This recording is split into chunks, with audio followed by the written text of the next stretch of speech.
What's up, everybody? Welcome back to yet another episode of Go Talk with Marcus, presented by the Give Us a Shot Network. Joining me today for the first football episode of the new season is Payton Doyle of Payton Talks NFL and Emmitt Sevores of the Emmitt Sevores Show. And we're talking all things NFC and AFC North. For the first time in almost 20 years, the Packers have a new quarterback lining up at center to start week one. Plus, Payton's Browns have a lot of expectations, and there is a chance that maybe, just maybe, my favorite player in the NFL might just add some hardware to his trophy case this season. We'll talk about all that and so much more next on Go Talk with Marcus. Give them a shot to do what?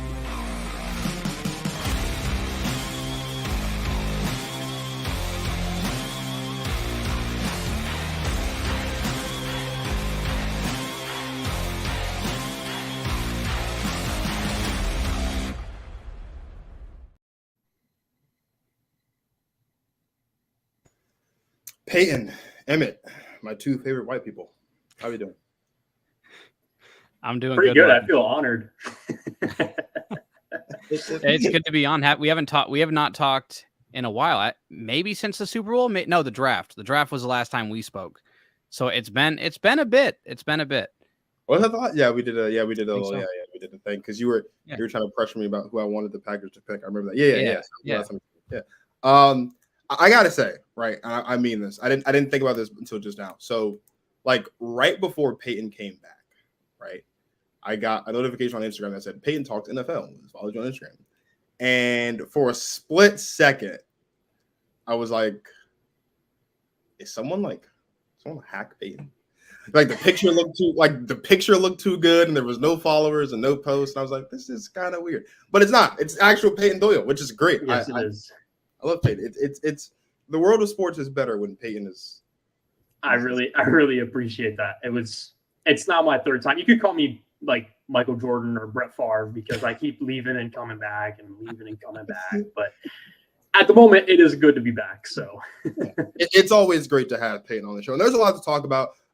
This is not a typo. We are talking NFL North. Both the NFC and the AFC North are on the show today. So there is a lot to talk about. Real quick, want to give a quick shout out to Kevin Bauer and Joe, who are in the comments right now already. Shout out to the both of you guys for already being here. Emmitt, let's start with you, my brother, because as I mentioned in the opener, for the first time in almost 2 decades, our Packers are going to have someone not named Aaron Rodgers lining up under center. There's been a lot of different mixed emotions surrounding with Jordan Love. There's been a lot of positivity from the players. There's been a lot of positivity from the fans. There's been some question marks from some media members. But as of course, he's also had some ups. He's had some downs. This is his first time really getting a good shot with the ones. What are realistic expectations for our Green Bay Packers with Jordan Love under center? Well, I think it's going to be a little difficult to bring ourselves back down to not expecting full-on MVP quality play, right? That's really what we've been expecting since about 2010 when the Packers won the Super Bowl, all the way up through Aaron Rodgers last year with the Packers, which was last year. Listen, Jordan Love's only had 83 career pass attempts in the NFL, counting regular season games, no preseason. It's not a whole lot. I think realistic expectations for him is somewhere in the range of what Aaron Rodgers did as his first year as a starter in 2008. I think a little bit less. I believe Aaron Rodgers went 28-12 in terms of touchdowns to picks, and the Packers went 6-10.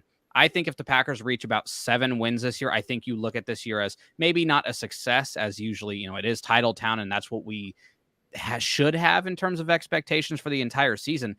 But I'm not entirely against having one of those worst seasons where we do see Jordan Love develop, because one of the things that I really don't want to happen is the team is having a lot of success and Jordan necessarily isn't, and then all of a sudden he's in these high pressure situations when really he's not even comfortable in the offense.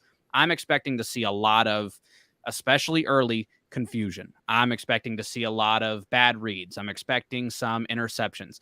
And then throughout the season, as we've kind of seen throughout this training camp, he's started off in his first couple practices, we didn't really hear anything about him.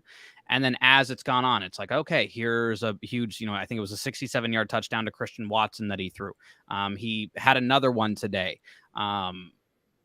I'm expecting some sort of improvement from him throughout the season. But I think that one of the things that's not necessarily helping Packers fans and maybe even the national media is kind of how archaic the Packers social media is. I think Complex Sports did a ranking of all the teams' social media, and the Packers are ranked 32nd out of 32 teams in the NFL. Yeah, our And social media And I say that because you get a lot of people, especially media. It's like, well, the Packers aren't posting anything about Jordan Love. That must mean that he sucks. I don't think so. The Packers, I think, especially when it comes to training camp, they have some sort of rules on limitations on what even fans are allowed to record and post because they don't want a whole lot of stuff getting out. I think they're one of the only teams in the NFL that still has some sort of rule on that, and it's super archaic. So not a whole lot of the stuff that he does is really going to get out. You might see it through a tweet or something like that. But the Packers social media team really isn't doing a whole lot to help promote Jordan Love, which is why I think it's kind of tough to really gauge expectations, because obviously they're not going to post anything bad, but you'd think they would post some good, especially since we're hearing some of it, but we're not really seeing a whole lot. But anywhere around what Aaron Rodgers did in 2008 in terms of their record, in terms of his performance, I'm expecting double-digit interceptions. But if he can get it around that 25 touchdown mark, I think that we're probably in a good position. We can't expect him to come in and be Aaron Rodgers or have him come in and be like, we cannot expect a third, 15-year period of Hall of Fame quarterback play. We just can't. I think we need to be a little bit more realistic with it. And again, if he comes in and he's just solid this year, but we see some of those flashes, we see some of that improvement throughout the season. Maybe he starts off and, we go, 2-4 in the first half of the season or whatever. And then, that second half of the season, we're about 500, maybe a couple games above 500. We finish with, anywhere between 7 and 9 wins. I think we have to look at that as a success for Jordan Love. Payton, let's just round 25 touchdowns, 10 picks, 6-7 wins. Is that reasonable for Jordan Love's first year as the starter? 100%. My record predictions I came out with, I had the Packers at 6-11. In my opinion, a win for the Packers this year is that they don't need to draft a quarterback. If they just see enough out of Jordan Love that says he has something, a foundation in order to build on, then great. Then this is as good as it gets for the Packers this year. I don't see them as a playoff team, but that's okay because it's a transitional period. Now, like Emmitt said, I expect interceptions to happen quite frequently, maybe even more than 10. I mean, we're talking about a guy who in his last season in Utah State threw 17 in 2019, right? So unless they're running the ball a lot and kind of keeping the ball out of his hands a little bit, there's going to be turnovers and there's going to be tons of growing pain. Now, he does have very good arm talent. There's a reason why he was drafted as high as he was. But no, I don't really see the Packers contending for a playoff spot or anything. I'd say, you know what? If they're better than the Bears, it's a win. If they are better than the Bears, it's a win. I think two things can be true. I think that Jordan Love can have a very pedestrian season and the Packers can make the playoffs. I'm not expecting the Packers to make the playoffs. I do think it's possible. And the reason why it's possible is because, number one, the Packers are playing a third-place schedule. It is the weakest schedule the Packers have played in a very long time. We haven't had a third-place schedule in a long time. When you look at the Lions, a lot of excitement there, as there should be. They're a good football team, but there are still some questions about the Detroit Lions. We'll talk about one of them in just a second. When you look at the Chicago Bears, they've made a lot of improvements this offseason, but there's still some questions, and we'll talk about one of them a little bit later. And then, of course, you have the Minnesota Vikings, whose defense isn't that good, and they played with fire all year long last season. So for me, not just as a Packers fan, but looking at this from a football perspective, if Jordan Love goes for what Aaron Rodgers did his first year, which is, let's say, 25-10, a 25-10 Jordan Love on this football team with the talent that we have is a team that can make it into the playoffs. One team has to make it. And there's no team in this division that we think right now is running away with the odds right now. I mean, there's the fan favorite of the Detroit Lions because everyone loves Detroit and everyone loves Dan Campbell and what they bring to the table. There's, of course, I think a lot of people would expect like just the analytical favorites to be the Vikings because, well, they're the best team in the division. There's no denying that they are the best team in the division. no one other than Bears fans think the Bears are going to win the division. So, like, we don't have to talk about that. But when I look at the Packers, I look at a team that is super talented offensively, a team that's super talented defensively. And I think what we have this season for the first time, really since we've kind of done this transition offensively, is for the first time since Matt LaFleur has been there, we're going to see what a Matt LaFleur offense looks like. Like, and we haven't seen that since he's been there. Of course, he got there in 2019. Those 3 seasons, we went 13-3 for consecutive seasons, won the most games ever in a 3-year span without making it to or winning a Super Bowl. We weren't seeing a Matt LaFleur offense. We were seeing a Matt LaFleur offense with Aaron Rodgers changing the play whenever he felt like it. This is the first time we're going to actually see what a Matt LaFleur offense, how it's going to run, and how effective it looks on a week-to-week basis. And so from that standpoint, if the Matt LaFleur offense is what it's supposed to be, and it's supposed to be something similar to what the Rams run or what the 49ers run, if it really is that, and if it really is as effective as that, then I think it is reasonable to expect down the stretch, once the growing pains have gone after the first 4 to 6 weeks of the season, down the stretch, I think it is reasonable to expect that the Green Bay Packers will be vying for a wild card spot in the playoffs. Those are not my expectations right now. My expectations right now are 6 or 7 wins and a 25-10, 25-12 season from Jordan Love. But as the season progresses, and as Jordan Love gets better and gets more comfortable, I don't think it's unreasonable to expect the Packers to be in the hunt for the 6th or 7th seed in the NFC come playoff time.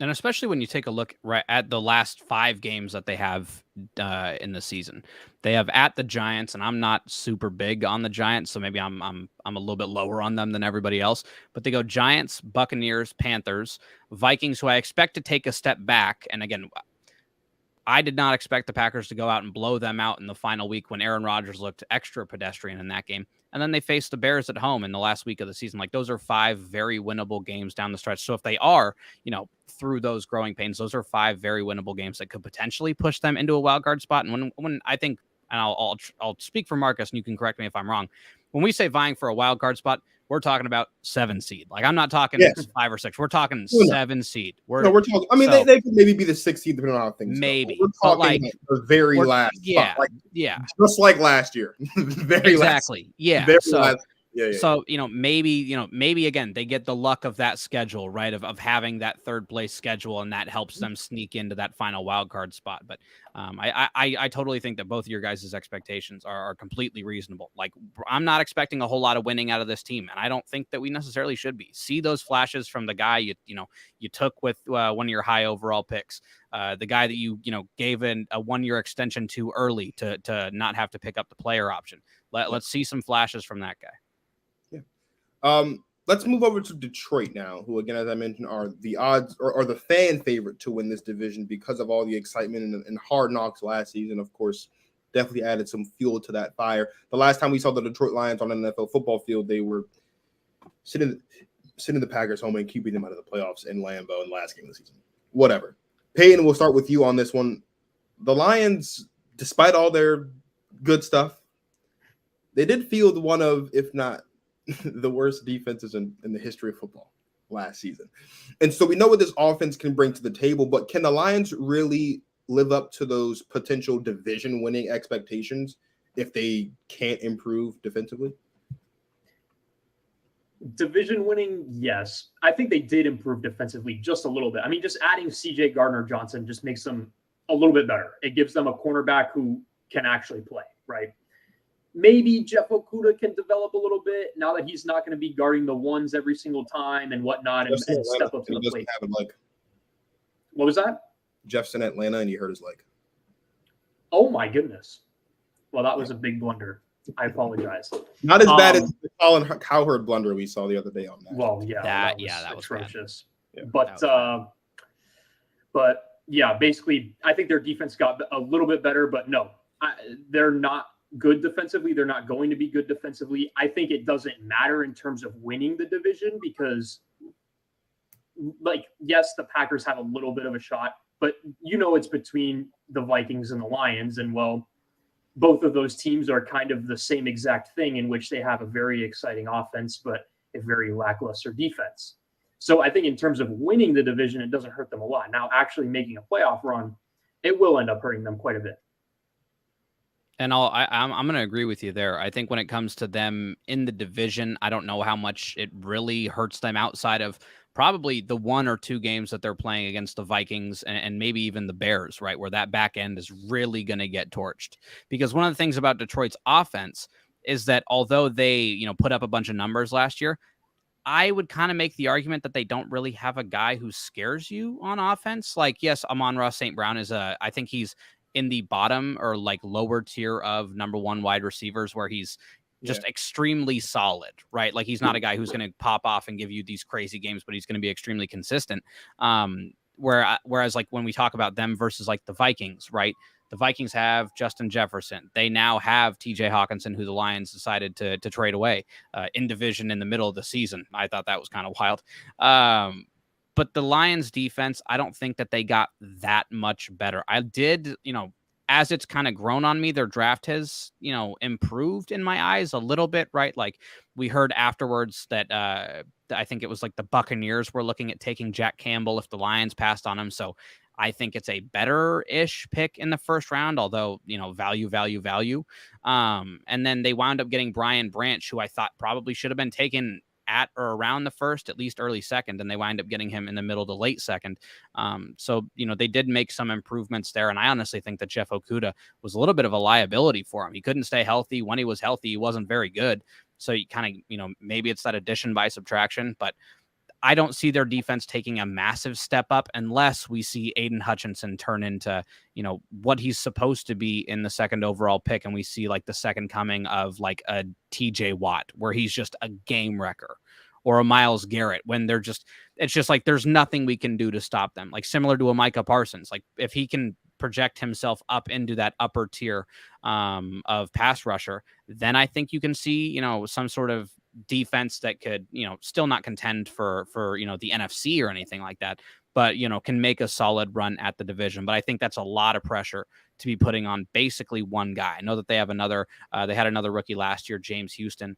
But I don't think that we should be expecting a whole lot of improvement off of an 8 sack season from him. And I believe he was like a 6th round rookie. So, if we can see some major improvement from Hutchinson, then maybe I could see a massive improvement in the defense. But again, a lot of pressure to be putting on basically one guy. Couple things real quick. Joe B, if you let Dan Campbell date your daughter, you better be in your 90s. Because Dan Campbell's like in his 50s, dude. So that's kind of weird. Kevin Bauer says he knows a guy who thinks the Lions are going to make the Super Bowl. That's disgusting. Joe B says he knows a guy who thinks the Jaguars are going to make the Super Bowl. We're going to talk about the Jaguars Super Bowl odds in 3 weeks' time when we get to the NFL South. So, I'm going to interrupt here. They're talking about each other. I know them in real life. Oh. Joe thinks that. That's weird. Yes, Joe thinks that the Lions might make the Super Bowl, and Kevin's a huge Jaguars fan, so he's saying that the Jaguars are going to. Joe, then you're really weird if you think that the Lions are going to the Super Bowl. That's weird. Herb thinks Lions are going to win 10 games and make the wild card. I don't know if they'll win 10 games, but they could make the wild card. And also, if you guys are tuned in on YouTube or Facebook, whatever, you guys stay tuned, because the Give It a Shot festivities keeps on rolling at 8:30 with Germ and Bert and stuff about sports. And if I wrap this show up in time, I'll be there too. So there's that. Football Corner podcast says if the Lions don't make the playoffs, Dan Campbell's soup is getting the can. That's not true. I don't agree with that at all. I think when you talk about coaches that change the culture of a football team, he is one of very few teams. He's a locker room guy, as cliche as it sounds. And I'm not saying he just signed an extension or something. And this is his first real year with expectations. Yeah. You're not going to fire him after what, if this is year 3 of them having high expectations and missing the playoffs, then I think it changes. Yeah, he's not gonna. He won't get fired. He's okay. So here's my thing. I agree. I do think that the acquisition of C.J. Gardner-Johnson is huge. I think it's massive. I'm not saying that the Lions defense hasn't improved, because it has improved on paper. But I think when you're talking about this division, this is a division that is very clearly focused more so on offense as opposed to defense. I would say the most well-rounded team in the division would be the Packers. I would say. I mean, they have the best defense in the division. The offense is pretty good as well, right? The Vikings defense isn't that great, but they've got an exceptional offense. The Bears offense it's getting there. The defense, we'll see. The Lions defense is terrible. The offense is phenomenal. So I think if we're talking about competing in shootouts, which is what we saw the Lions do. They can absolutely hold their own. But we also saw the Vikings last season play with fire all season, and that be what sent them home when it came time for playoff time. If the Lions are going to be a playoff team, their defense is going to have to be much better than what it is, and not just on paper. Like on the field, it's going to have to be much better, because if you're going to win a playoff game, especially as a wild card team, like you're probably going to have to go to Philly, or like, well, Philly's probably gonna be the 1 seed, so maybe not. But you're gonna have to like go to Dallas or go to San Francisco, or like maybe you'll go to Minnesota. Like you're gonna have to play a high-powered offense. The defense is gonna have to be much better than what it was last season.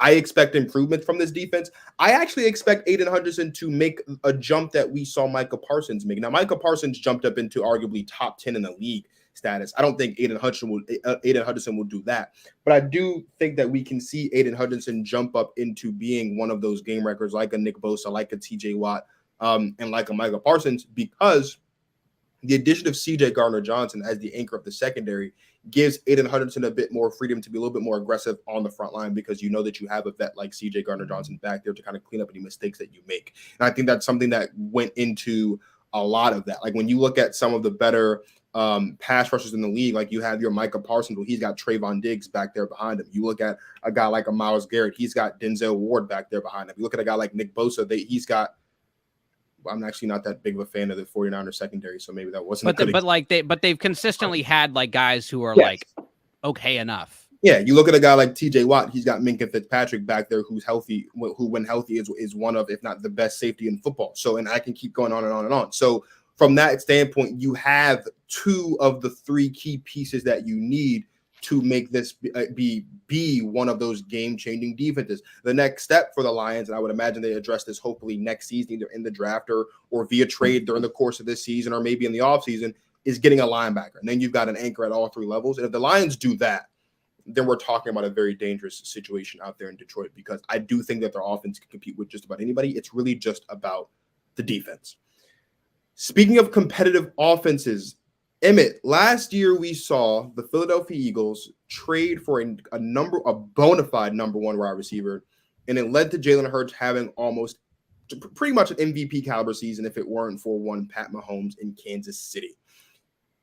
The Chicago Bears did something similar. They traded for DJ Moore to be Justin Fields' bona fide number one wide receiver. Is it absurd to think that maybe there is a chance that we can see Justin Fields make a similar jump to what Jalen Hurts made last season? I think we could see him make that jump in terms of how he performs. I think it would be, nuts to assume that they could potentially like make the Super Bowl or win the division. And I'm even going to say make the playoffs. I don't think that there's a shot that they wind up making the playoffs.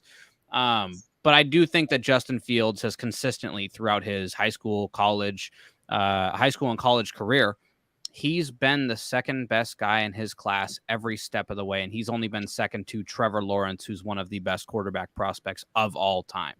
I think it's fair to say that he hasn't really gotten any great coaching through his first, season and some change. He had Matt Nagy, who couldn't decide if he wanted to start him or Andy Dalton or Nick Foles. And then Justin Fields got hurt, and then they threw Andy Dalton back in, and they were like, well, once Fields get healthy, we're still going to start Andy Dalton. It never really made any sense. And then you move on to last year. And I think towards the end of the season, they kind of, let Justin Fields, it was almost like backyard football. It was like, all right, Justin, draw up a play in the dirt where you make some, magical 60-yard run to the house, and the Bears lose 42-30. Like that's what it wound up being. And I think we could wind up seeing a little bit more of that this year. But everything I've heard out of Bears camp, especially from that wide receiver core, is like that it seems like it's clicking with Justin Fields. He's controlling the line of scrimmage a little bit more. And again, the addition of DJ Moore is massive. Now their top three wide receivers are, I would say, at least a top 10 trio in the NFL. You could maybe go a little bit higher, but I'm not super high on Darnell Mooney or Chase Claypool, but I can say that I think they're good for what they are, which is a number 2 and a number 3. I'm higher on DJ Moore than a lot of people, and I think that he has top 10 potential, and I think he just really, really has had some bad quarterback play in Carolina. So I think him potentially making that jump up into like the MVP bubble category. I don't want to say he's going to win the MVP, but I think he could be in that, like, one of those guys who, at least at the beginning of the season, it's like, wow, he's playing incredible. And then eventually, the Josh Allen, the Joe Burrow, the Patrick Mahomes again winds up pulling away with it. I could totally see him being in that category and making, maybe not the exact same level of jump that Jalen Hurts took, but maybe that, just in terms of the stats, maybe not the rushing stats that Hurts wound up putting up with, 13 rushing touchdowns. But I mean, if Justin Fields comes out here and he does, what Jalen Hurts did passing the ball, right? 22 touchdowns and 6 picks. I think we all look at that as a massive success. And if he can be anywhere in that, like, 64-ish to like 66% in terms of completion percentage, I think we look at that as a pretty big win for Justin Fields and the Bears. How big of a jump can Justin Fields make with DJ Moore as his wide receiver 1, Payton? I mean, he can obviously make a huge jump, but I don't think it will be a big jump at all. I don't really see it. I think here's the thing. We obviously want to compare it to A.J. Brown and Jalen Hurts, right? And if you look at the numbers in their first 2 seasons, it's pretty similar between him and Jalen. However, Jalen Hurts had about like half the amount of interceptions that Justin Fields has. But also DJ Moore is not anywhere near close to the level of talented that A.J. Brown is. And also the Eagles have Devontae Smith, who they spent a first-round pick on as well. So it's like, I feel like it's an apples to oranges situation here in Chicago. Fields, I don't see it with him. I really don't. I think the Bears are trying to maybe hide their passing offense a little bit. I mean, they're running the ball more than anyone in the league, really. They're throwing the ball less than everybody in the league, that's for sure. 32nd in pass attempts last year. But, I don't see it with Fields this year, especially in the MVP talk.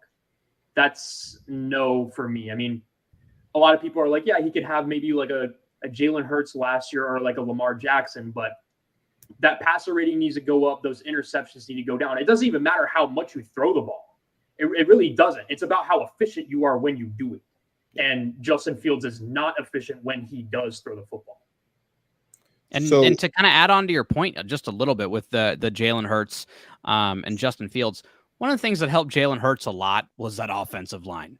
And the Bears do not have that whatsoever at all. Like, I think we're going to see a lot of him like running for his life, which one, I think, plays against him in terms of the how well is he going to be able to pass the ball situation. But I do think it kind of helps him a little bit in terms of the, like, well, he has no help argument. And also like the ability to make those crazy run around, plays where he winds up scoring for super far, which is where I think he can get into that like little bit of like the Lamar Jackson in 2018 situation. Definitely not from the passing perspective, but at least from the running, where it's like, at some point, this guy has so many highlight plays that we have to keep talking about him. And it's kind of what the category he got into a little bit last year.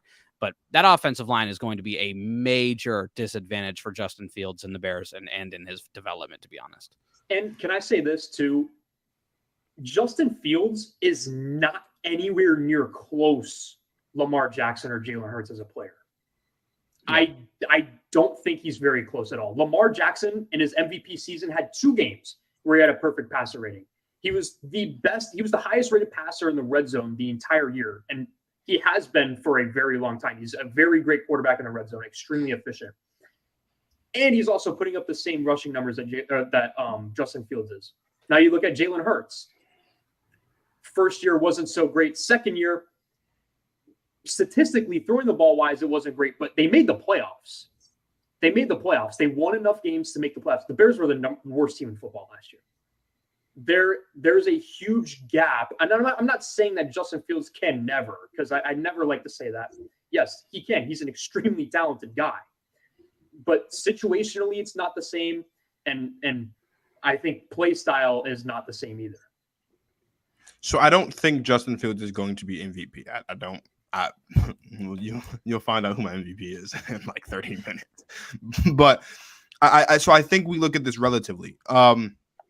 In my opinion, by the end of the 2020 season, when or was that 2020? The 2021 season, excuse me, when the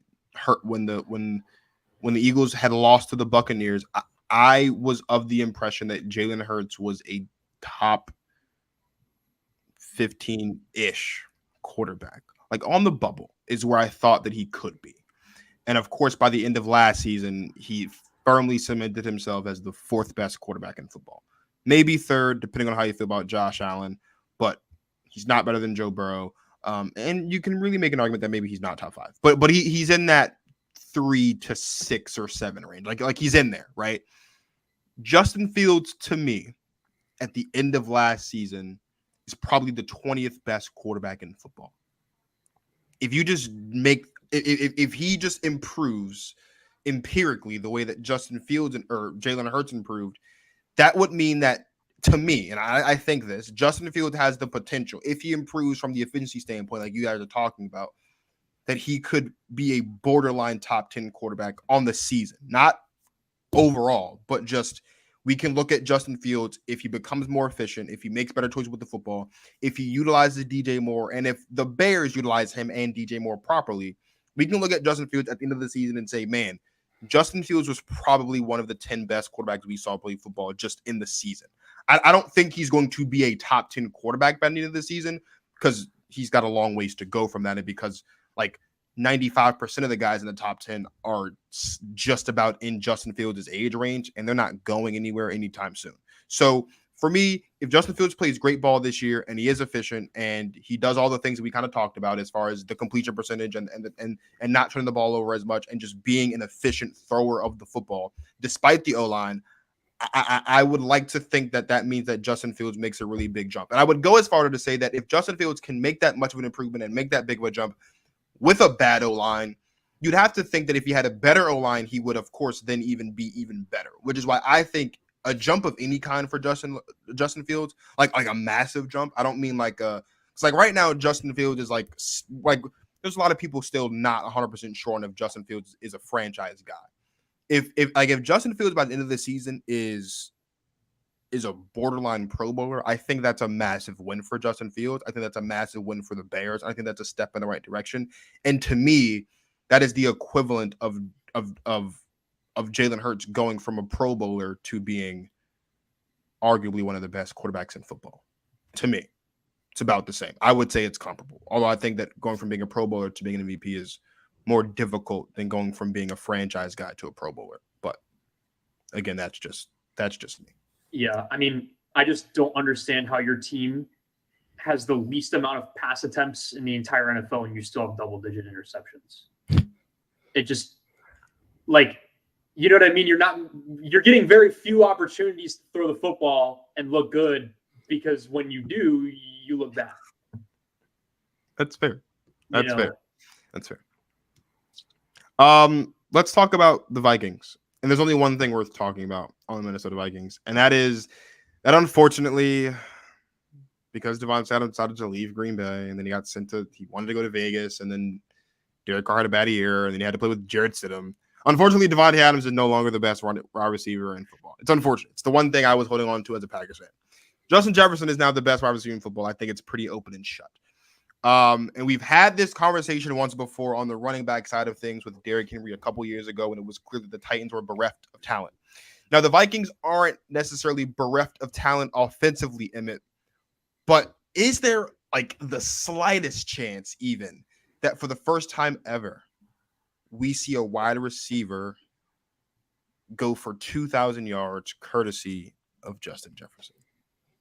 If anybody's going to do it within the next however long, it's probably Justin Jefferson. Maybe Jamar Chase is the only other one, but I think a lot of that is with his chemistry with Joe Burrow. But I still think we have to wait a little bit, because Justin Jefferson's out here doing it with Kirk Cousins. And I'm not very high on Kirk Cousins whatsoever, but Justin Jefferson is utterly ridiculous. I handed over the title of best receiver in football over to him after week 1 and what he did against the Packers last year, because it was just absolutely insane. I handed it over to him, and it was one of those things where you just kind of have to lift your arms up and you're like, yeah, he's just that good. But you've seen pretty much consistent improvement with him in terms of his stats every year, right? He goes from 1,400 yards in his rookie season. Then he goes for 1,600 yards in 2021, and last year, 1,800. His yards per catch has been going down a little bit, but I honestly think that my biggest thing in a number one receiver isn't exactly 1 yard, or it's not exactly yards per catch, because I think the more trusted you are as a wide receiver, a lot of the time they just want to get the ball in your hands. So stuff like wide receiver screens, especially for somebody as explosive as Justin Jefferson. Like we saw that a lot with Devontae, right? Like we saw a lot of Aaron just checking it down to Devontae. That quick audible where he just, the second he gets the ball snapped, he throws it out to him. But Justin Jefferson, the one thing that I really do want to see from him, and I think that it would help it'll obviously help the Vikings out a lot, is I don't want to see those touchdown numbers drop again. He only had 8 last year, and I know it's only 8, but he's the best wide receiver in football. I expect his targets to probably go down a little bit because 184 targets is absolutely insane. Plus, I think he's going to be getting covered a little bit more. There's no Adam Thielen anymore. We have no idea what's going to happen with Jordan Addison and his legal situation. And then, of course, we're talking about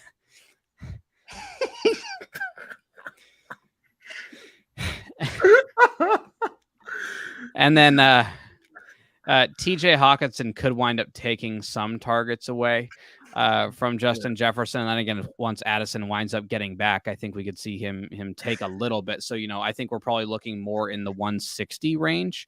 But I expect him to still go off. And again, if anybody's going to do it, it's going to be him. But if I had to pick a yes or no, I'm going to say no. And I don't think that's really at any fault of his own. It's just that the Vikings don't really have anybody besides him, and it's not like they have some elite quarterback throwing him the ball. Payton, can Justin Jefferson go for 2,000 this year? I think he can. I don't think he will. I mean, it's just a highly improbable thing. Sure. But like Emmitt said, if anybody's going to do it, it's going to be him.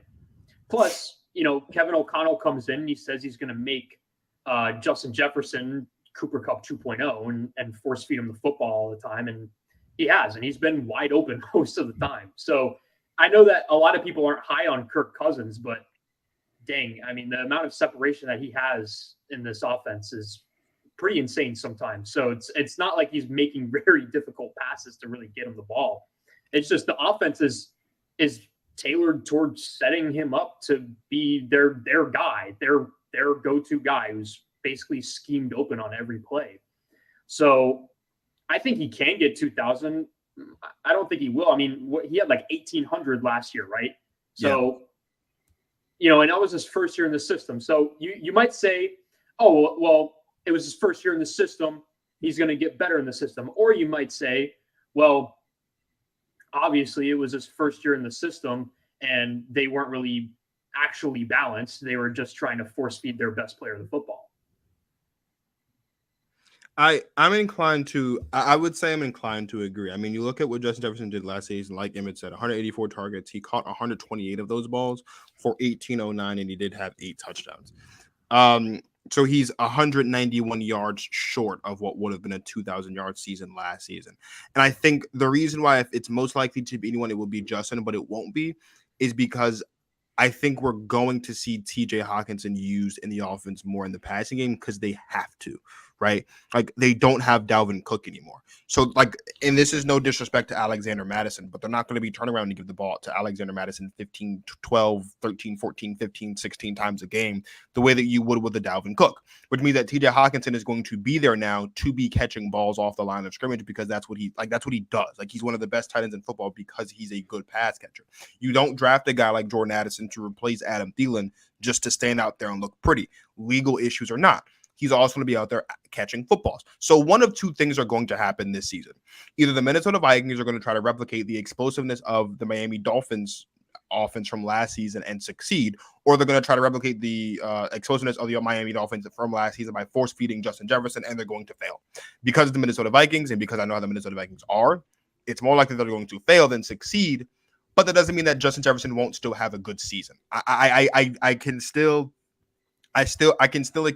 would still expect Justin Jefferson to lead the league in receiving this year, though. And here's why. So I know Joe in the comments said it'd be Tyreek Hill. Well, Jalen Waddle is going to take another step this year. And I would expect that, given what we saw Jalen Waddle do last year, we're going to be talking about Jalen Waddle and Tyreek Hill as the best 1-2 punch in football again at the wide receiver position. So that's done. Jamar Chase has to share the sugar with Tyler Boyd and T. Higgins. It's unfortunate for Jamar because Jamar is super, super talented. If Jamar was in a similar situation in Cincinnati that Justin Jefferson is in Minnesota, then I would like to think that maybe Jamar Chase could be the one to do it. But they like to run the ball with Joe Mixon because they pay him money to do so. That makes perfect sense. Once you get past those three guys, is it going to be Stephon Diggs? I mean, it could be. But like they've got Gabe Davis and they like to use Gabe Davis and they don't throw the ball as much as you would think that they do, even though they can't run the football, which is really, really interesting, right? There's no one in Kansas City. If there's anybody that would do it, it would be someone in Kansas City, but there's no one prolific enough in Kansas City to do so. And so they're going to have the Kansas City Chiefs are probably going to have the most well-rounded offense we've seen them have since Pat Mahomes has been the quarterback, because they have no big names other than Travis Kelce. And that's no disrespect because I love Kadarius Toney. I think Isaiah Pacheco is amazing. I'm excited to see what Justin Ross can do. And I think that Sky Moore is going to have an amazing sophomore season. I think could go for 1,000. But none of those guys are going to come close to 2,000. We talked about the Lions a little bit early. We can go back to them. No one in Detroit's going to go over 2,000 as well. Like we can kiss that goodbye. So really, like of all the prolific, like when you think about it, of all the prolific receivers, it's not going to be Devontae Adams. I love Jimmy G, but Jimmy G's his arm will fall off before he throws for 2,000 yards. And Matt Stafford's arm might actually fall off before he throws for 2,000 to Cooper Kupp. So it's really between two guys. It's either going to be Jamar Chase or it's going to be Justin Jefferson. But Justin Jefferson's in the pass-happy offense with no running game or at least no interest in wanting to run the football. So it's more likely to be him. Unfortunately, it won't. But that's just this season. I do think there will be a time when we look up and see that Justin Jefferson becomes the first player in the history of football to receive to go for 2,000 a season. Just like I thought I thought Derrick Henry was going to be the first person or become the first person to go for 2,200. I think he'd be the first one to go for 2,200. But then he got messed up. Now he has plates in his foot, so that's probably not going to happen. But still, I like Justin Jefferson's chances this season. At worst, he'll duplicate an 18 or come super, super close to an 18. Before we move on to the AFC North, please, if you're just now joining us and you haven't already, please drop a like, subscribe to the channel, and remember, stay tuned on the Give It a Shot Network because in just about 30 minutes, Bert and Jerm are going to go live with Stuff About Sports to talk all things AFC North, and I will be joining them at the end of this show. So stay tuned for that. Payton, I'm going to start with you on this one. There's one coach in the NFL today that has coached at least 10 seasons and doesn't have a losing season. And his name is Mike Tomlin. In fact, Mike Tomlin has the most consecutive non-losing seasons in the history of football for a head coach. And oddly enough, the Steelers got better and they aced the draft this year, specifically looking at the defensive side of the football. So I have to ask you this, Payton. Can the Steelers get back to playoff defense and make the playoffs this season? I mean, I have no reason to believe that they can't, is the thing. They've done it too many times for me to sit here and say that they cannot do it. Kenny Pickett is an interesting one because it's going to be the success of the Steelers is going to be very dependent on how Kenny Pickett improves this year. He's getting a lot of hype going into his second season. He finished the year off strong last year, but I don't really know if I saw a lot out of him that said that he's going to be stellar. But I think all he has to do with that defense is be just slightly above average and take care of the football, and they'll probably end up with a winning record or close to that, if not. Obviously, they're in an extremely tough division, though. We'll see about how the Browns improve, but we know that the Ravens are always solid, and they've gotten a little bit better, I guess, if you say that Odell's going to come in and contribute as a wide receiver one kind of level. Plus, there's some buzz about some of the other guys that they've signed at wide receiver at training camp. So we'll see with that. Now they also have a new offensive coordinator who says they're going to be a more pass-happy team. They're going to throw the ball a lot more rather than stick to the running game like they used to. Now, I don't know if that's going to pan out for them or not. So, and you obviously have the Bengals. So they're in a tough division, but they have a coach who's proven that he doesn't lose football games at all, really. Like, you know what I mean? He'll win more than he loses, right? So it's so tough because I just don't know what to expect out of this division. But they're the safest bet to say that they're going to have a winning record or at least grab a wild card spot, right? Obviously, we're going to see if George Pickens progresses this year. And I mean, I saw that catch that he made. We all did out of training camp. That was absolutely ludicrous. That was ridiculous that he was able to do something like that. So it hurts me to say anything good about the Steelers. It really does. I wish I could sit here and say that they're for sure going to have a losing record and blah, blah, blah. I mean, in my record predictions, I had them at 8-9. But I could very well see that being the Ravens at 8-9 and them being the ones with the winning record. So we'll see. Emmitt, can we see this defense take this team to the playoffs? I think we can see the defense do it, and I also think that we could potentially see a big enough step out of Kenny Pickett where it's not all on the defense. I think that the AFC North is truly the only division in football where I think every single team in it has a shot to win the division, and it's not an insult. Like, I remember saying that every year about like the AFC South, where it's like, man, every team has a shot this year, or like even like the NFC South this year, where it's like, man, anyone can win this division, but that's not exactly a compliment, right? With this division, I think you take a look, and we'll talk about the rest of the teams later, but the Steelers, I really liked what I saw out of Kenny Pickett down the stretch of last year, because I think you saw his first 4 games, not pretty. 0 touchdowns, 3 picks against the Jets, 0 touchdowns, 1 pick against the Bills, had 1 touchdown, no picks against the Bucks, and then a 1 touchdown, 3 pick performance against the Dolphins, followed up by another 0 touchdown, 1 pick performance against the Eagles. But once they played Cincinnati, he had a touchdown, no picks. Another touchdown, no picks in a game later against Atlanta. He went 1 touchdown, 1 pick versus the Raiders, including a game-winning drive in that one. They beat the Ravens in a close game, and then they beat the Browns in the last week of the year. I think that if kind of like what Payton said, if he can just be serviceable, because I think that's really all they need. If he can be a B- quarterback, if he can be a slightly worse Jimmy Garoppolo, I think we can, I don't want to say mark him down for a playoff spot in pen, but at least start writing it in pencil, because Mike Tomlin has shown he does not lose football games. He does not lose more than 8 in a season, ever. Yeah. He doesn't, unless they were 500 and they lost in the playoffs. That's the only time he loses more than 8 football games in a season. And he's done it with, bad rosters. He's done it with good rosters. He's done it with Mason Rudolph at quarterback. I mean, like Devlin Hodges. I mean, we can run through all the guys, even the last couple of years of Big Ben Roethlisberger. Like, those were not pretty, and they still somehow won games. So I think that with this defense, and especially with, there's 2 people that I always, mark down when it comes to like the, the end of year awards.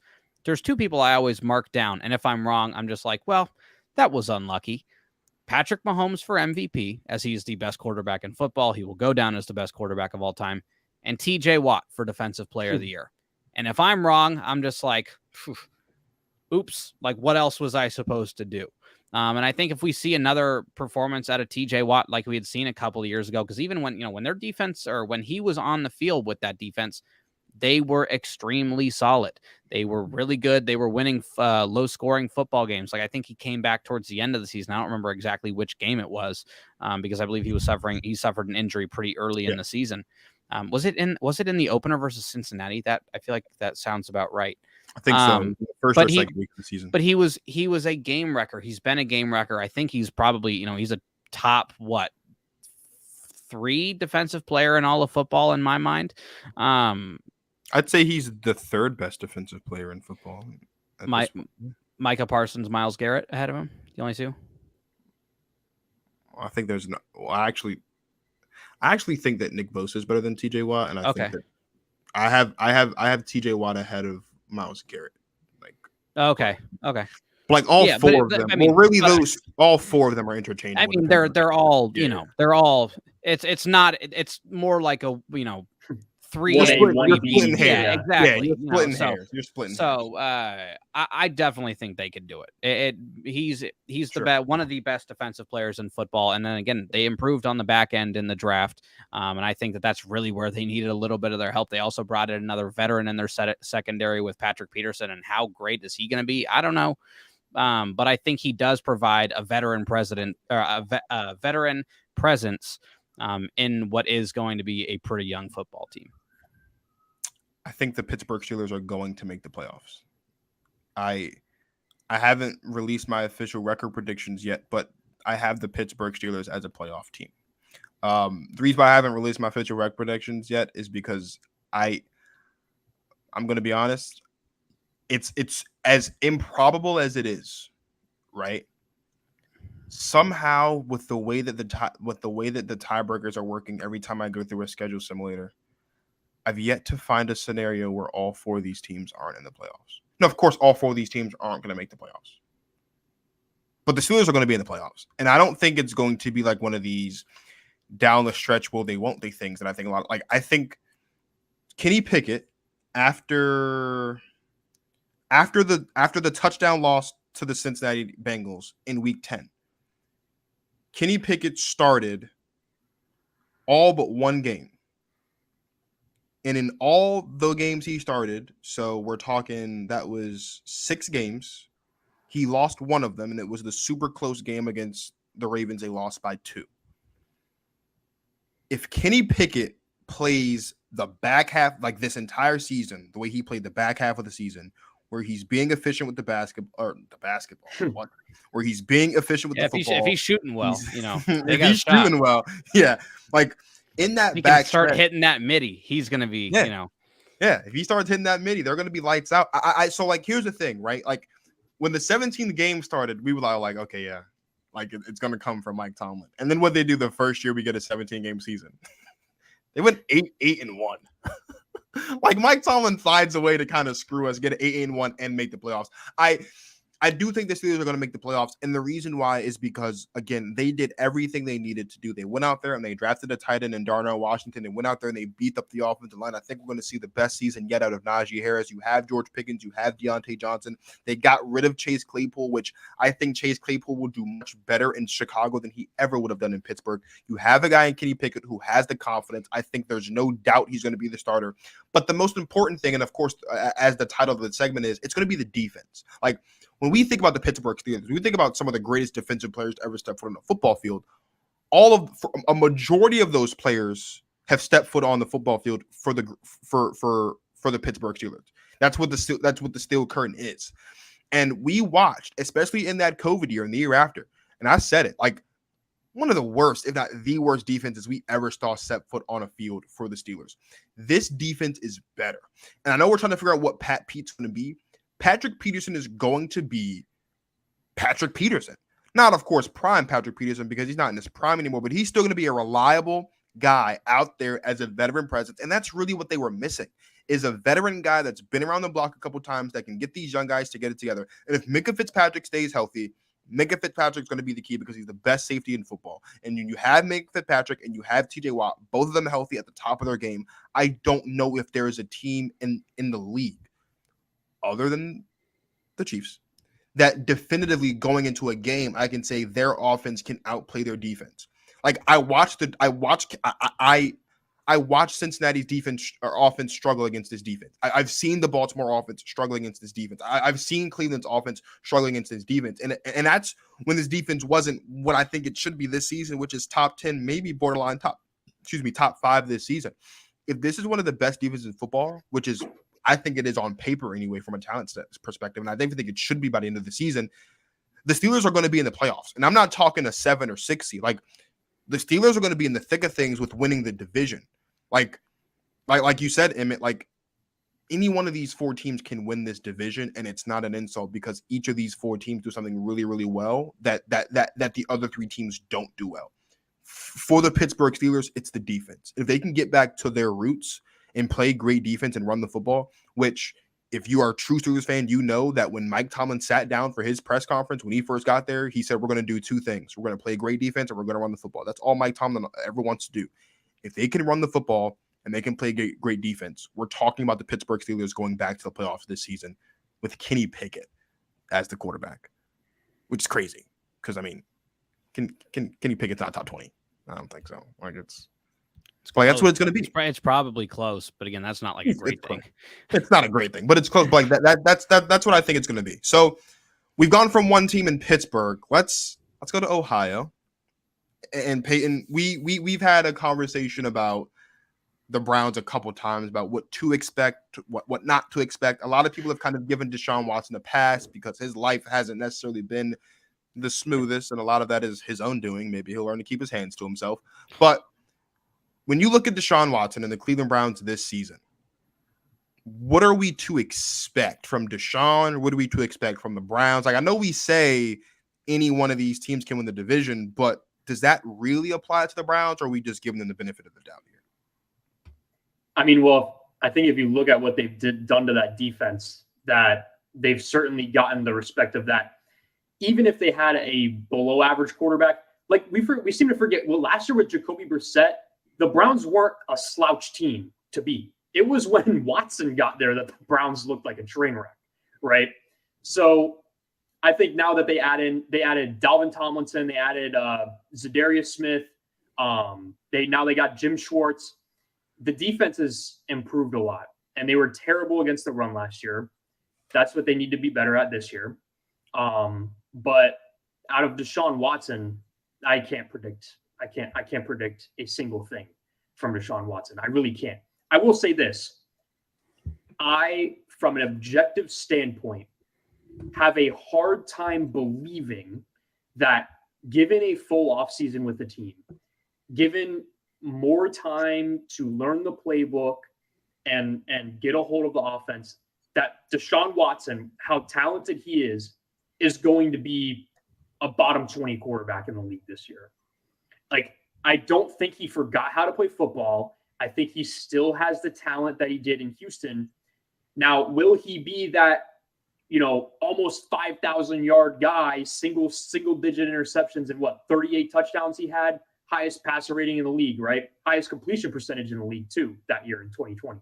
So is he going to be that guy? No. But do I think he needs to be for the Browns to be a pretty dang good football team? No. I think if he was 75% of what he was in Houston, the Browns are going to have a very good year. Last year, you kind of have to look at those games that Deshaun Watson played in as kind of a preseason. He couldn't be with the team for, 13 weeks. He couldn't practice, couldn't talk to anybody. He wasn't allowed at the facility. He was completely gone. I mean, he was training at a local high school, practicing. So what can you really expect out of a guy? He's changing for the first time in his NFL career. He's changing teams, and he's also got all this legal stuff going on off the field. And now he also can't practice with the team for the entire season. So I think when he came in, Kevin Stefanski kind of just threw everything out the window and said, this is preseason. This is Deshaun getting warmups in. Now, I was wildly unimpressed with those warmups. But I have a hard time believing that he forgot how to play football. Now, you also added to the wide receiver core Cleveland did. They added Elijah Moore, which I think is a huge addition for them. And they drafted Cedric Tillman in the third round, which I think is going to pan out well. I think that wide receiver group got a lot better to give Amari Cooper some help. Amari Cooper is still going to be the number one guy, but if Elijah Moore can play like he did his rookie season with Zach Wilson, that's a very serviceable number two option at wide receiver, to say the least. So the Browns, if they win 10 games and make the playoffs, that's a success. If not, Kevin Stefanski will get fired, and it's going to be a train wreck. That's the expectations on Kevin Stefanski. I see you raise the eyebrows, but he's on the hot seat. I wasn't expecting you to say he get fired. I wasn't expecting that. He will be. The Browns, and also Andrew Berry will get fired as well. The Browns have spent so much money and lost basically every bit of PR respect that they've ever had in trading for Deshaun Watson. You better make the freaking playoffs. Period. If not, you're gone. If you do and you win a Super Bowl, everyone will forget, and there'll be a statue of you outside of First Energy Stadium in Cleveland. But that's the risk and reward factor that the front office dealt with and rolled the dice on when they traded for Deshaun Watson. So I think we're looking at a very big season in Cleveland in terms of importance. There will be people that either get praised to the moon and back or get fired. No in between. There is no average. This will either be a complete train wreck or very good. Emmitt, where are you on the expectations for Deshaun Watson and the Cleveland Browns this season? Make the playoffs, and they have to get a playoff win. I think truly what they have to do is be able to beat another team, because I think their big year of, oh my God, we made the playoffs was 2020. That was the season where it's like, oh my gosh, it feels so good to be back. Okay, now it's time to go compete. And although Baker didn't turn out in 2021, they went out and they traded for Deshaun Watson. And now I agree with what Payton was saying, where last year was kind of like a preseason for him. And I think that honestly, that's the way it has to be handled. I was super high on Deshaun Watson before all of this legal stuff. And I thought, I think when at the end of the 2020 season, I think I had him as my fourth best quarterback in football. I had Mahomes, I had Rodgers, I had Allen, and then I had Deshaun. I had Deshaun above Lamar. That's how high I held Deshaun in regard, because I thought that he was playing with a bunch of nobodies in Houston, which he was. They traded away his best weapon, and he still put up a bunch of good stats, even though I believe his wide receiver 2 was Kiki Kuti. Those are the kind of guys that he was dealing with. And the number 1 was Will Fuller. Exactly. Will Fuller, who can't stay healthy, can't stay on the field, can't stay out of trouble. All the issues that come with Will Fuller. Deshaun Watson has to improve. Like, there's no way he doesn't. Payton already spoke about how much time he had to spend away from the facility. Last year, you can kind of get a pass for that of, hey, we have to try to get that back. And maybe he gets that by a week or two this season. After that, you better start performing, buddy, because you're on the hot seat and you've played less than 10 games for the team. And again, a lot of this is his own doing. I think had he come out there and done anything, and they start off hot, they get the Bengals in week 1, Steelers in week 2. They don't really, their easiest game comes in probably week 6, because they go Bengals, Steelers, Titans, Ravens, 49ers, and then they get the Colts. Finally, that's their break is the Colts, but then it ramps back up with them getting the Seahawks, and then Ravens, Steelers again after the Cardinals. They have a crazy tough start to the season. So I could very easily see something where if Deshaun Watson isn't 80% of what he used to be, there's a very real chance that the Cleveland Browns are in a really bad spot with Deshaun Watson playing like garbage and them being 4 games below 500, 8 weeks into the season or something like that, starting off 2-6 and only beating like the Cardinals and the Colts. I could very well see that happen. And let's say that does happen. They don't even really get to reap the benefits of it, right? They don't even get, if I'm not mistaken, and Payton, you could correct me here, they don't hold their draft pick next year, do they? No. So let's say that they're one of the worst teams in football. They don't even get the benefit because they're still paying for Deshaun Watson, obviously monetarily, but also through draft picks. They have to improve this year on what they did last year. Have to, absolutely have to, because you can't have Deshaun Watson playing, getting paid as much as he is in fully guaranteed dollars and have him be one of the worst quarterbacks in football, not named Russell Wilson. Truly, like Jacoby Brissett outplayed him last year by a lot. Even in just, maybe not with, the touchdown to interception stats, because I know that there was a lot of limitations with Jacoby Brissett's game last year. But man, he had a better completion percentage than Deshaun Watson did by a lot too. Jacoby Brissett was up at 64% while Deshaun Watson was down at 58%. You cannot be getting outplayed. This is not a shot at Jacoby Brissett. You can't be getting outplayed by Jacoby Brissett. It just can't happen. If you're making, what is he at, $45 million a year? It cannot happen. You cannot be getting outplayed by a guy who's kind of been bouncing around NFL rosters ever since he got traded away from the Patriots. It just can't happen. So Deshaun Watson has to look at least a little bit like the player he was before all of the legal stuff happened. And, last year, I don't want to necessarily say that I'd give him a pass, but I mean, a year and a half out of football will kind of, I'm assuming it's going to take a little bit to get back, but we didn't even see really like flashes last year. Like there was no that's the Deshaun we remember. Like that was the guy who was in Houston. We don't really have that. So he's going to have to be able to get on his horse early, because otherwise we have 3 other teams in this division who There are 3 other teams in this division who I think can very easily start running away from it, and if not with the division, running away from Cleveland very early if he's not starting off pretty hot. Real quick, Joe asked what you meant by the Colts being an easy game. The Colts suck, Joe. It's that simple. That's open and shut. I don't. That's knock that out the park. Deshaun Watson at one point in time was arguably the best quarterback in football, not named Pat Mahomes. There was a slight discussion at one point, especially when the Texans were on a run as the second seed in the AFC, that maybe Deshaun Watson's better than Pat Mahomes. And obviously people have that conversation because Pat Mahomes, the weapons you had in Kansas City with Patrick Mahomes were not near the weapons the weapons that Deshaun Watson had in Houston were not the caliber of weapon that Pat Mahomes had in Kansas City, despite the fact that Deshaun Watson had DeAndre Hopkins. With that being said, though, the Cleveland Browns, by virtue of their own incompetence, have once again put themselves in a position where someone who doesn't deserve the pressure or the weight of the world on their shoulders has to outperform expectations so that they cannot look like buffoons, even though they already are buffoons. And this is the problem that you have as a Cleveland Browns organization, because you went 0-16, and then you went 1-15, and then you went 1-15 again or something like that. Like, you were bad. Like, didn't sniff the playoffs one time in a decade. The only team from 2010 to 2019 to not make the playoffs. Now, granted, first year of the new decade, they turn things around, they make the playoffs. Great. Then they traded the franchise guy away because he wasn't good, as you should. But then you go and you trade for a guy who's got all these issues, and you give him a fully guaranteed contract.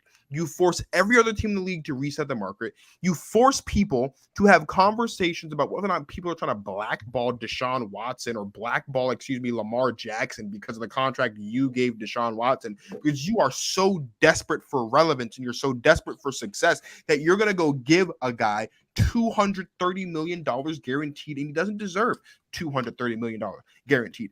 And your $230 million guaranteed man went out there last season, preseason or not, and looked garbage. Like, looked terrible. Like, Davis Mills looked better than him last season in the games he played. That's embarrassing. Davis Mills is probably the worst quarterback in football right now. That's unacceptable. Like, he didn't look like he belonged to be the starter for an NFL football team, let alone a college football team. And so now what we have is we got these excuses now. Well, he's got a full season, and he's got a full offseason, and he's with the training facility, and he's got all this. If Deshaun Watson and the Cleveland Browns don't win at least 10 games and don't win a playoff game, forget make it to the playoffs, the Browns have to win a playoff game for all this to go away. If the Browns don't win a playoff game, this is nothing. This means nothing. Deshaun Watson's contract means nothing, and the Browns will once again remind all of us where they're the dumbest organization probably in the history of football. Probably. That's where we're at this point. That is where we're at. And Payton, you're my guy. I wish I could say nicer things about your football team, but I can't. Like, this is where we are. The Cleveland Browns continue to remind us why they are one of the most incompetent franchises, not even just in the history of football, but like probably in the history of sports. Like, we've seen no prosperity.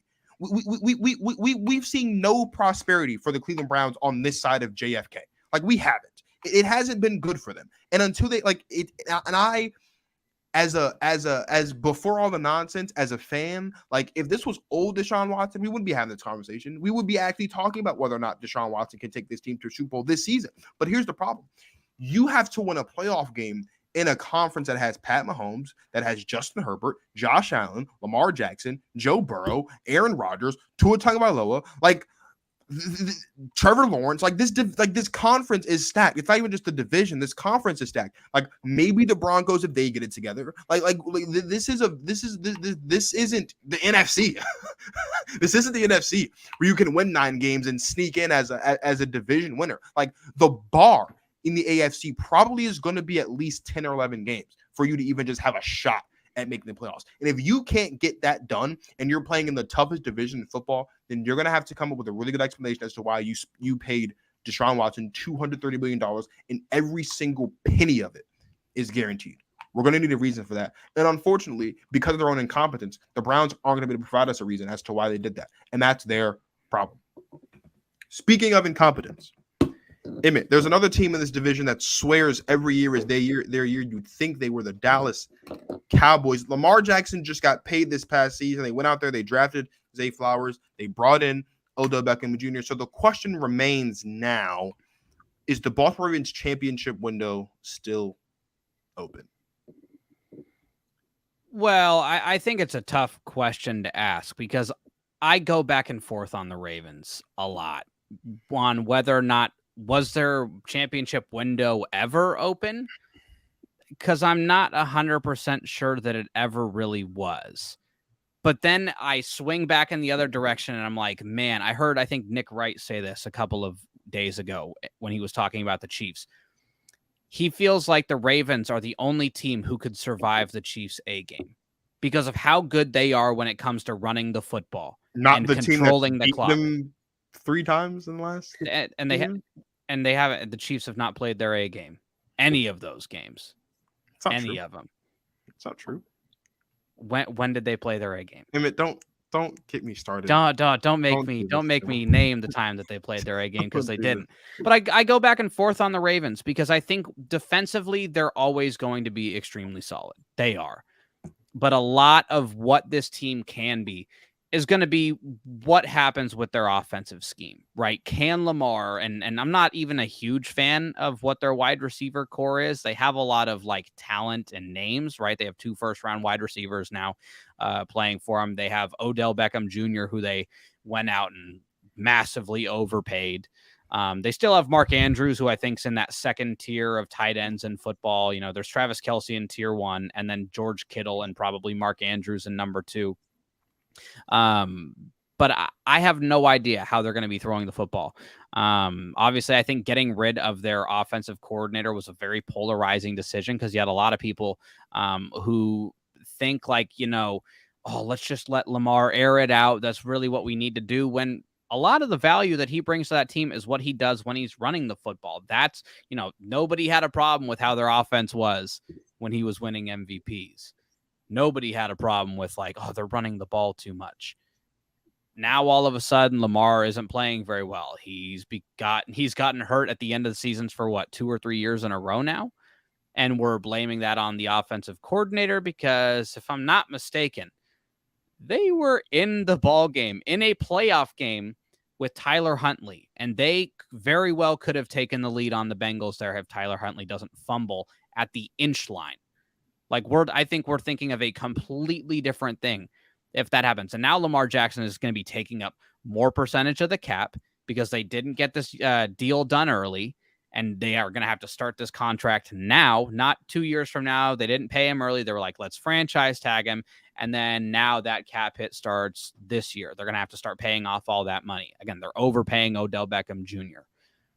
I'm not sure if their Super Bowl window was ever open, but I don't feel any more confident in it this year than I did before because I'm not 100% in on Rashad Bateman. I'm not 100% in on his name is blanking on me. But the wide receiver, Devin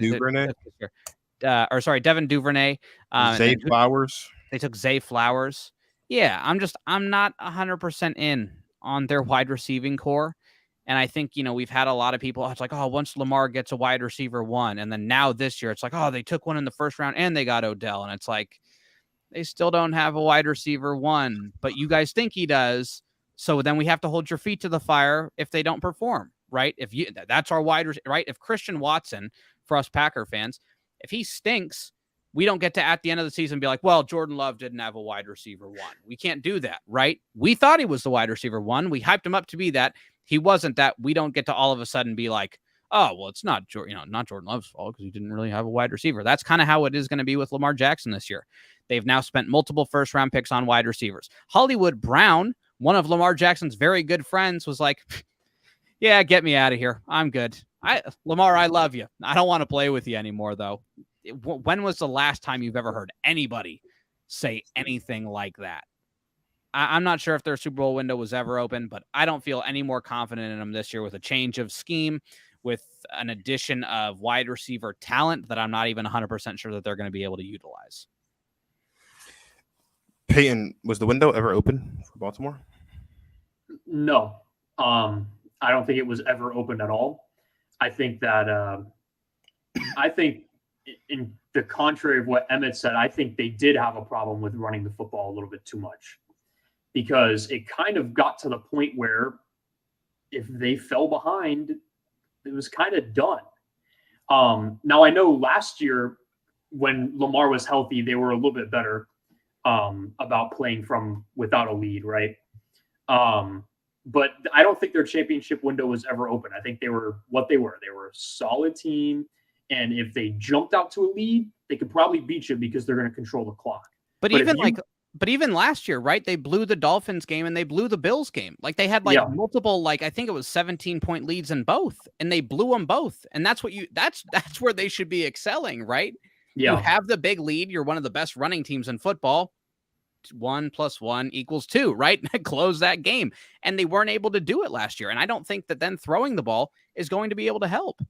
Yeah.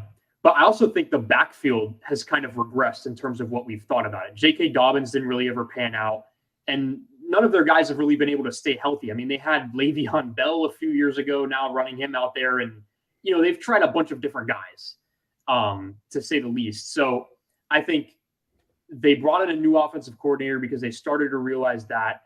And partly, I think they watched the success of the Philadelphia Eagles, and they said that Lamar Jackson is at least as good of a thrower as Jalen Hurts is. And they threw the ball a lot more last season than they did the year before. Now, they had A.J. Brown and whatnot, great. But what I'm trying to say is you will never know what Lamar Jackson's true potential is if you don't let him throw it. I felt like in his first few years, the offense was kind of protecting him a little bit as a thrower, and it wasn't really letting him really ball out as a passer in the league, right? And I think this will be kind of like a make or break for him. If he goes out and he throws more and it works, great. The Ravens are going to have a great year. If it doesn't work, there's going to be some growing pains, and then they're going to be, maybe more of the bottom half of that division. So I don't think it was a bad idea to switch offensive coordinators. I think that it was time for change because their championship window was never really that open. They needed to make a difference. And as much as they love to run the football, the Eagles' passing attack last year was a big reason why they made the Super Bowl. And I think the Ravens saw that and they said, we need to add that. We can't just rely on Lamar Jackson to run for 1,000 yards every year. And we also can't rely on him to be our best running back. But you can't rely on him to be your best quarterback and try to throw the ball more and maybe conform to more of a modern NFL style offense. But one of the things that I'm like, I don't really understand with some of this roster construction. Maybe as the season goes on, it'll start to make itself a little bit clear. But outside of Mark Andrews, who is their number 2 weapon?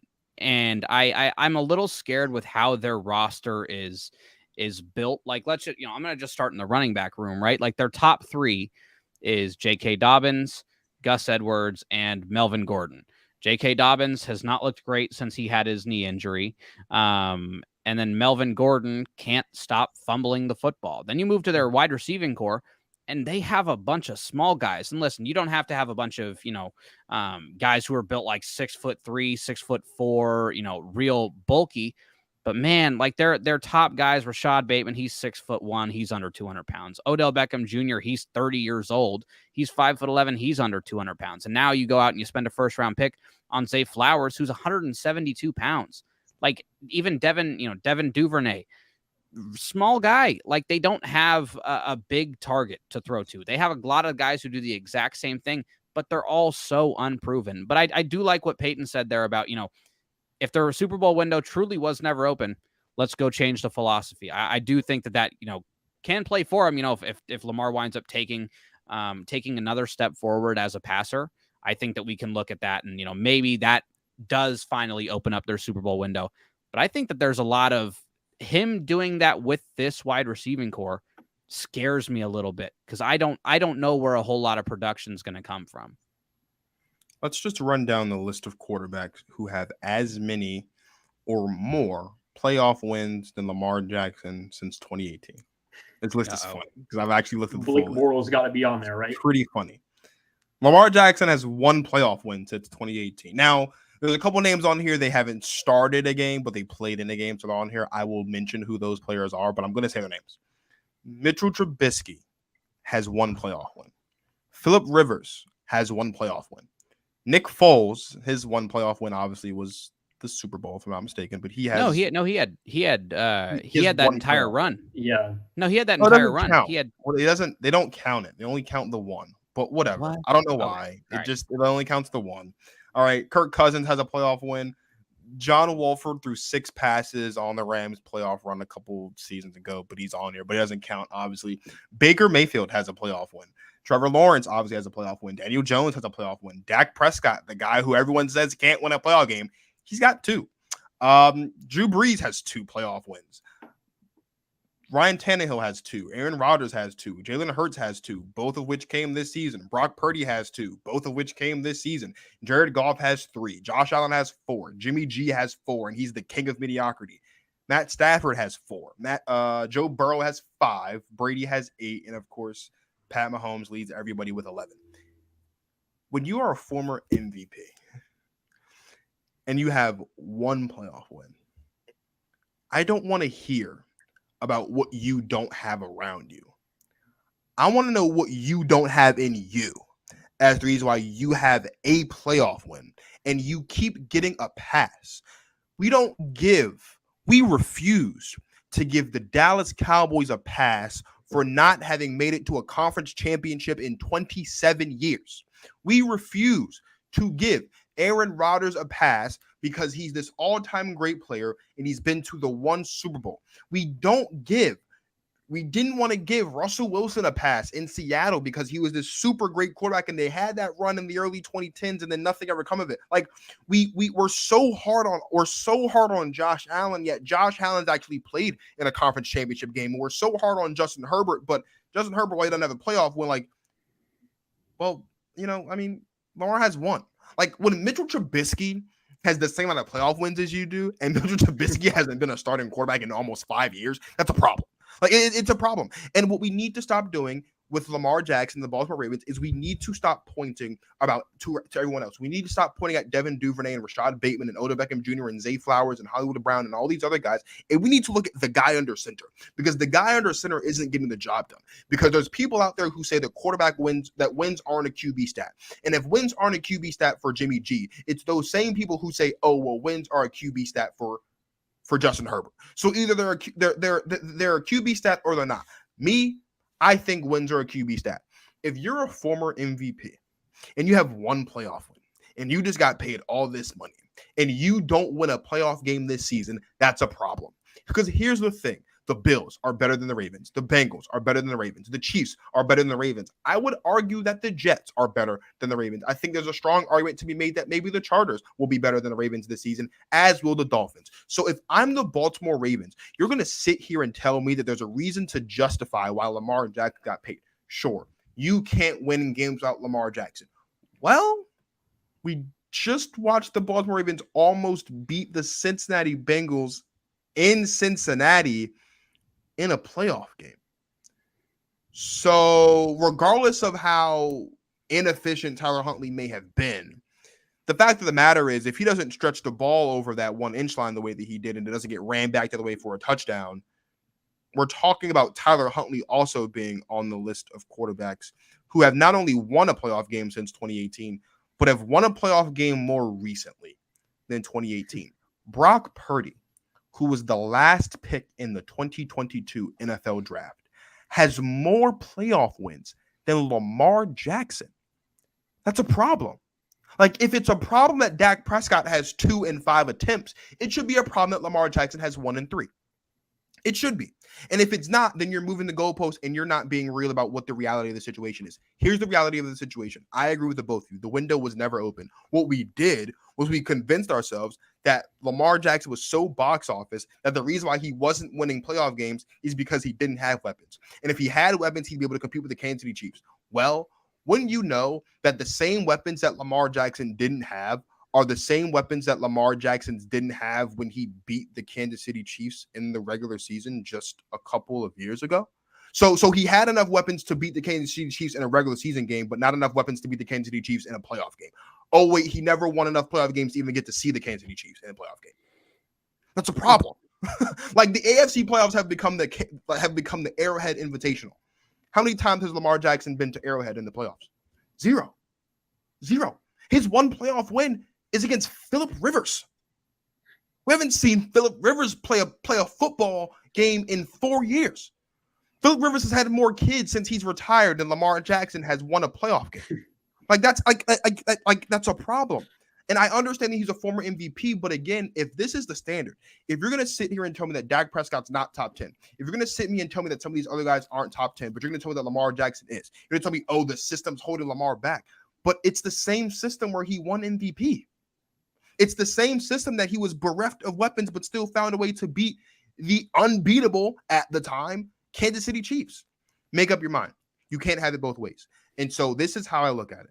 When you look at a guy like Lamar Jackson with one playoff win, as box office as he is, Lamar Jackson is the one quarterback we don't hold accountable in the National Football League, and I have a problem with it because he needs to be held accountable. The same way we hold Josh Allen accountable, the same way we hold Dak Prescott accountable, the same way we hold Justin Herbert accountable. We need to hold Lamar Jackson accountable. There is one invincible quarterback in football.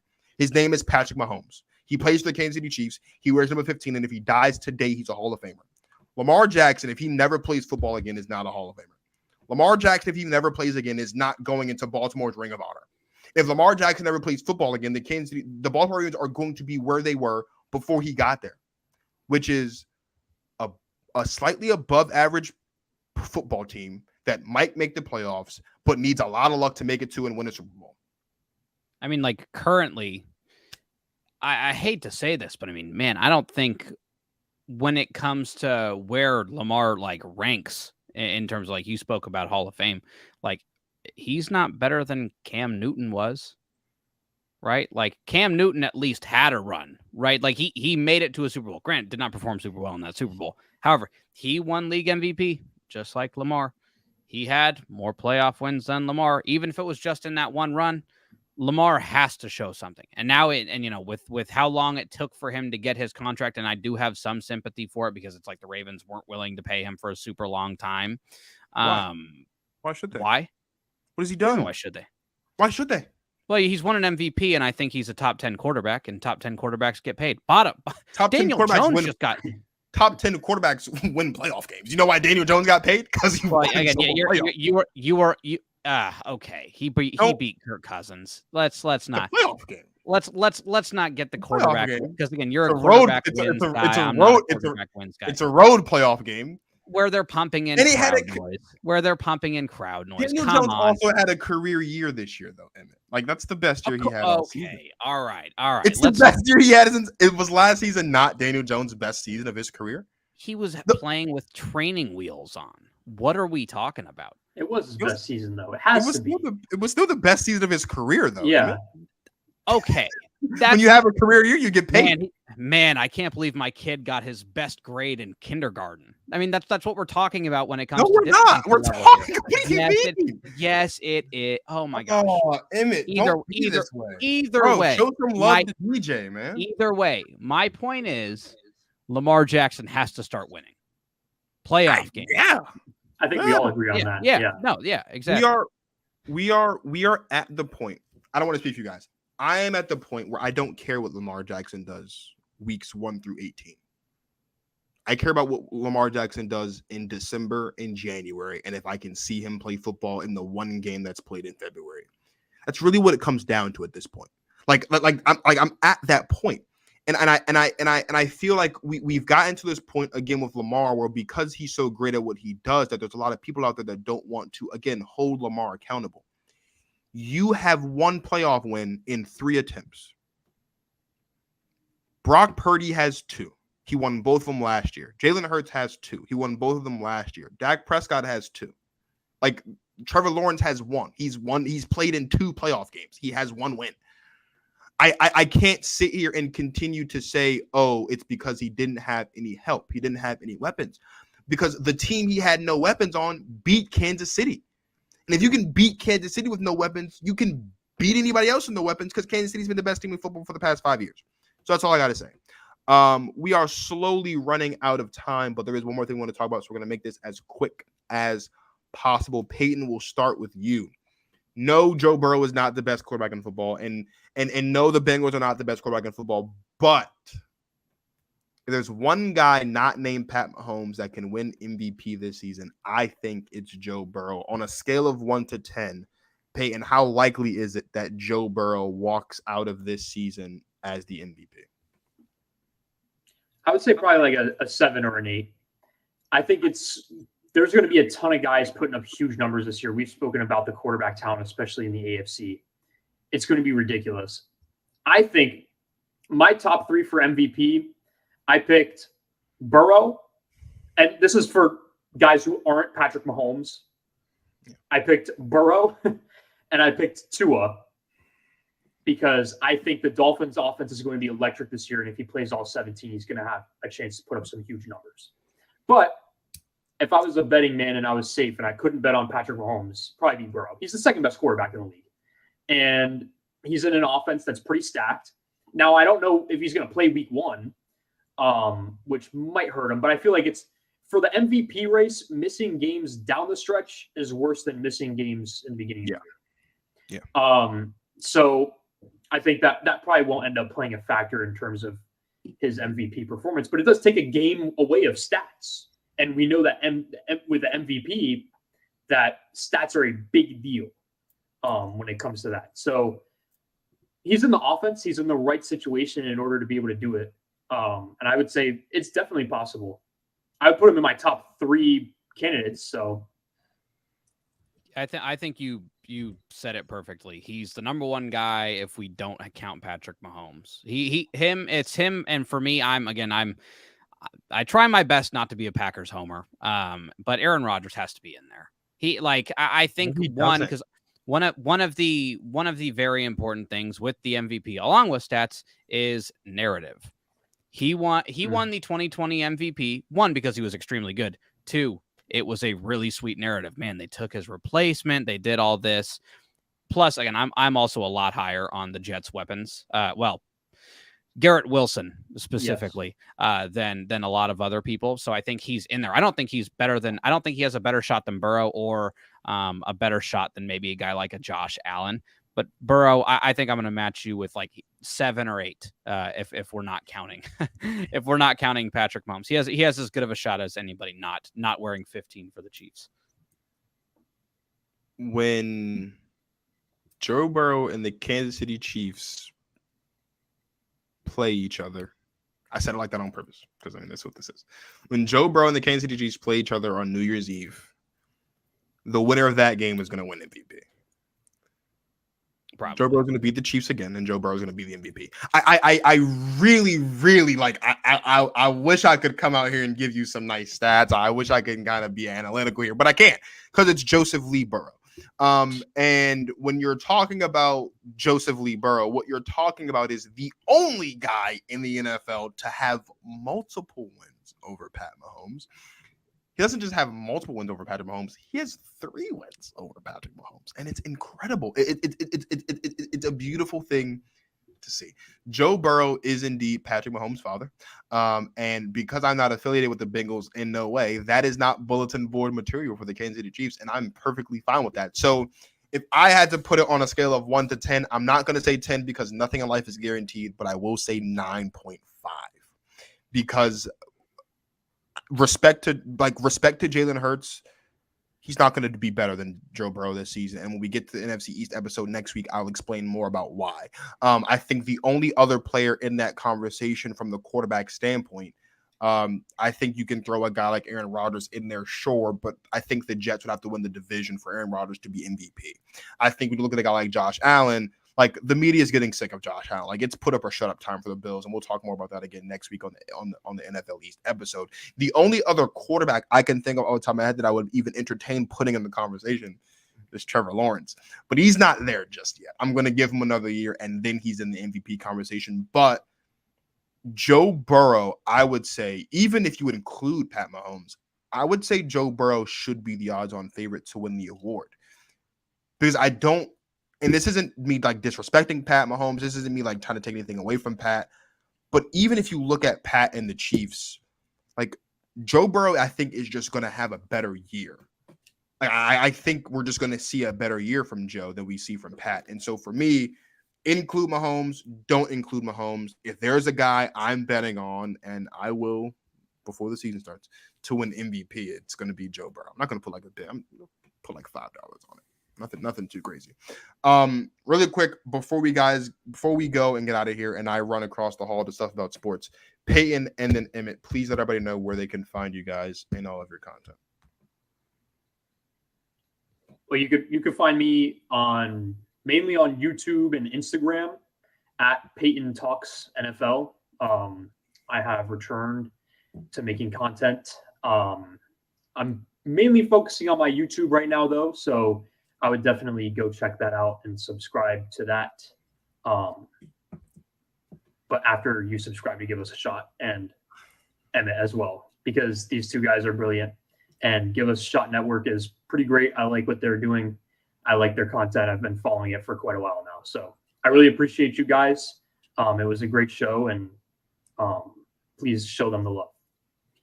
And then for me, at Emmitt J. Sevores on Instagram, just my last name, Sevores, Sevores, on TikTok, and then YouTube, the Emmitt Sevores Show. I'm going to return to making content after I think the last bit of content I put out was the NFL draft. And I was just so deflated that I was like, you know what? I'm going to hold off until I have actual stuff to talk about. So should be starting, getting it rolling. I'm planning on doing hopefully a live stream for every Packers game this year. We'll see. It's going to be a lot less heartbreaking now that there's no expectations. If they get blown out, I'm not going to be in my feelings for the week. So I'm going to plan on doing that. But again, subscribe to these two guys as well. It's always a pleasure to have Emmitt on the show. It's always a pleasure to have Payton on the show. Again, if you're not sick of hearing me run my mouth, then hop over to Stuff About Sports, because I'm going to be there in like 3 minutes once I finish wrapping up here. And again, if you haven't heard, or if you forgot, or if you already heard, I'm going to say it anyway. The Protect Our Queens podcast debuts on the Give Us a Shot Network Tuesday, September 12th at 7 p.m. Eastern Standard Time. Myself and my guy Martin Soares of the Basketball Society are bringing all things women's basketball, not just the WNBA, but women's basketball, high school, college, and professional women's basketball to the Give Us a Shot Network, because women's basketball deserves just as much shine as the NFL, the NBA, WWE, NHL, MLS, all that good stuff. So for my guys, Payton and Emmitt Sevores, this is Marcus of Go Talk on Marcus signing off. Thank you guys for watching. Joe Burrow's my dad. And as always, as always, you guys enjoy the rest of your lives.